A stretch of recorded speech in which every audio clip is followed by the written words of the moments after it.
It was a great restaurant. I'd always liked it because of the atmosphere, the food, and the acoustics. Lots of restaurants these days go for that unfinished ceiling look, which makes the acoustics worse and magnifies and bounces the noise levels to the point where you can't really enjoy a relaxing dinner conversation. This was an old house that had been converted into an upscale steakhouse. The individual rooms had been left intact, so there are 7 separate dining areas on 2 levels, each hosting about 6 tables. It was a great place for a romantic dinner.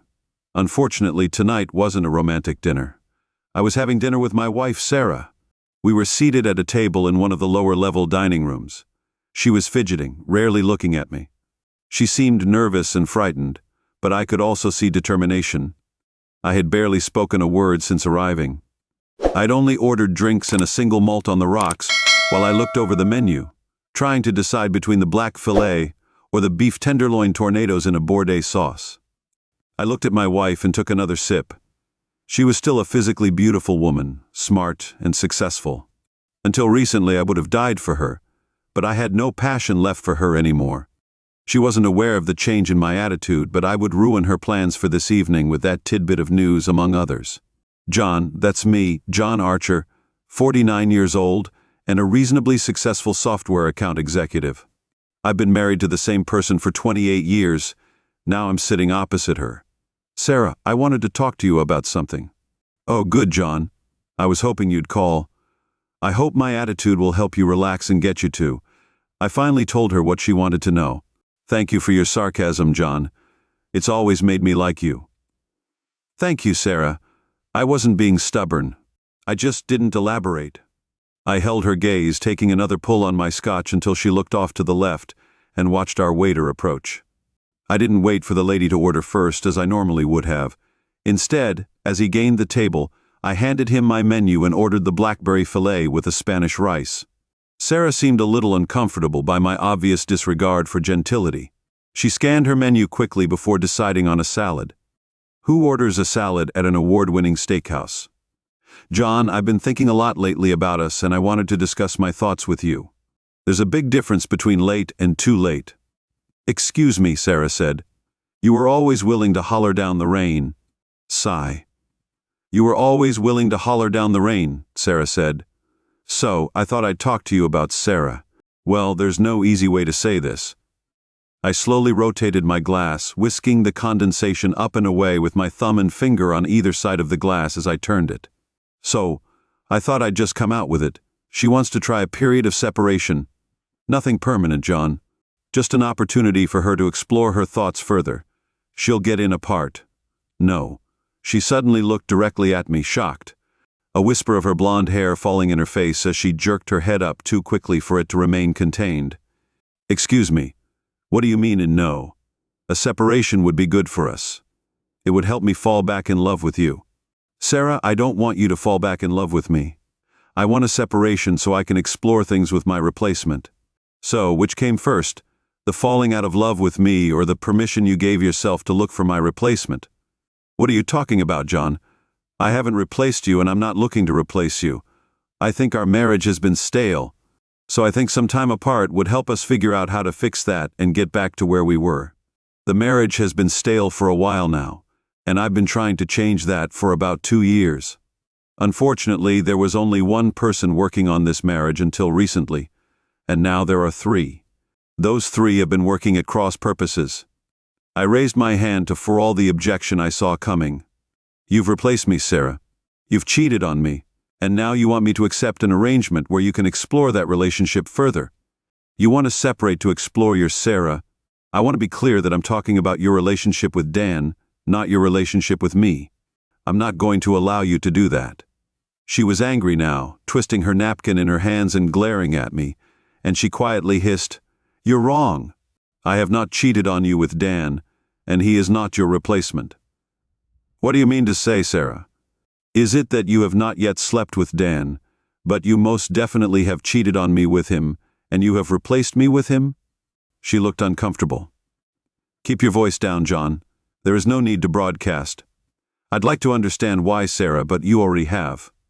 Could you tell me who you've spoken to about this idea of separation, besides me? She seemed quite uncomfortable. I may have had a discussion or two with Dan about it. Our meals arrived, so you're discussing our marital issues with Dan before you discuss them with me.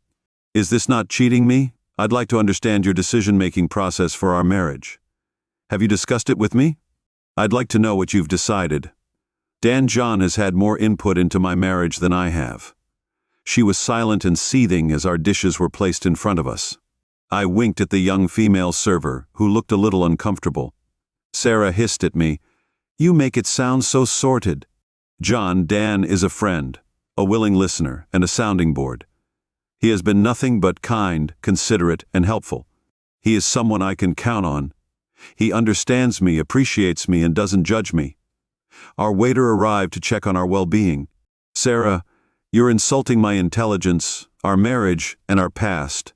You've ruined our future. Dan is slicker than a boiled onion, and he needs peeling. I would have thought you would have cheated it up, not down."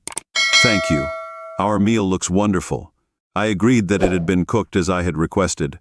"I don't appreciate what you're doing." "John," Sarah seemed uneasy discussing this openly. "I want to be clear that I am not a cheater.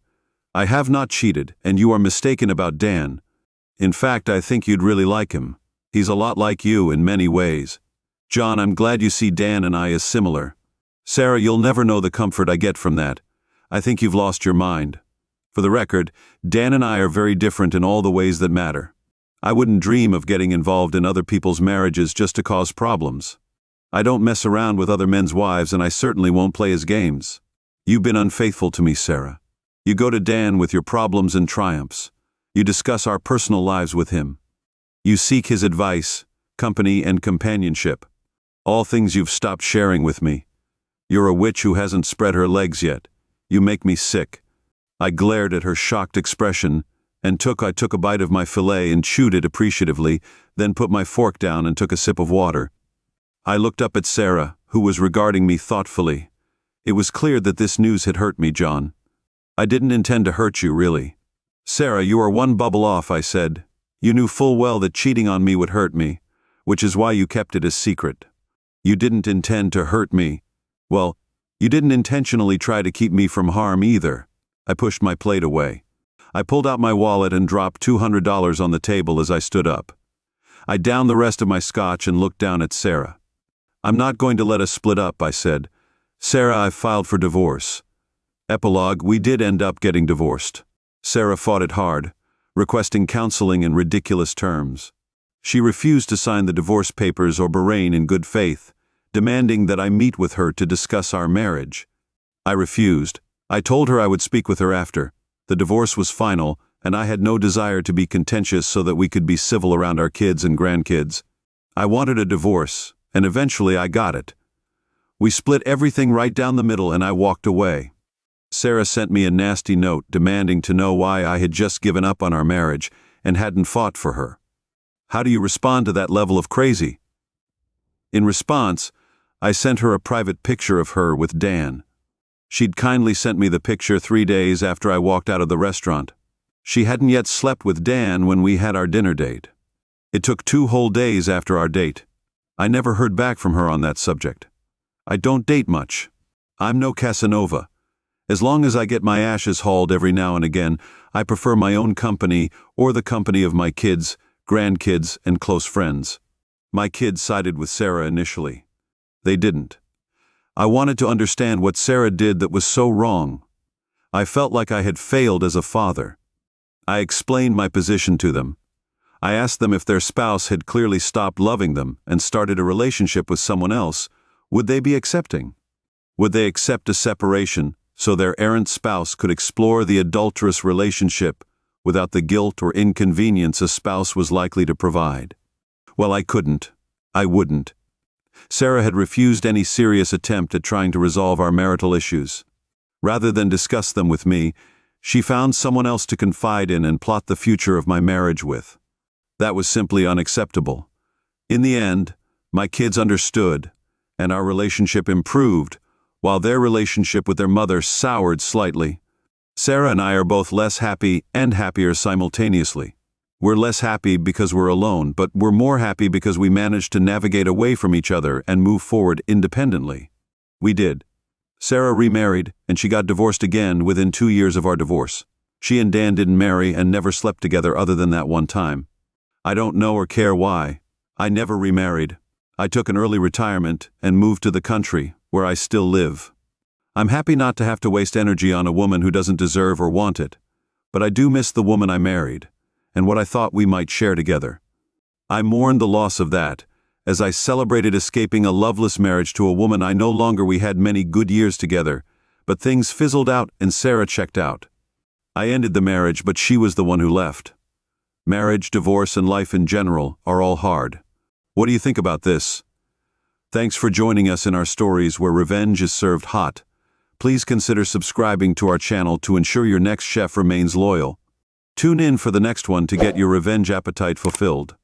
If you're below 18, hold on. It's not for the faint-hearted. I'm really sorry to hear that.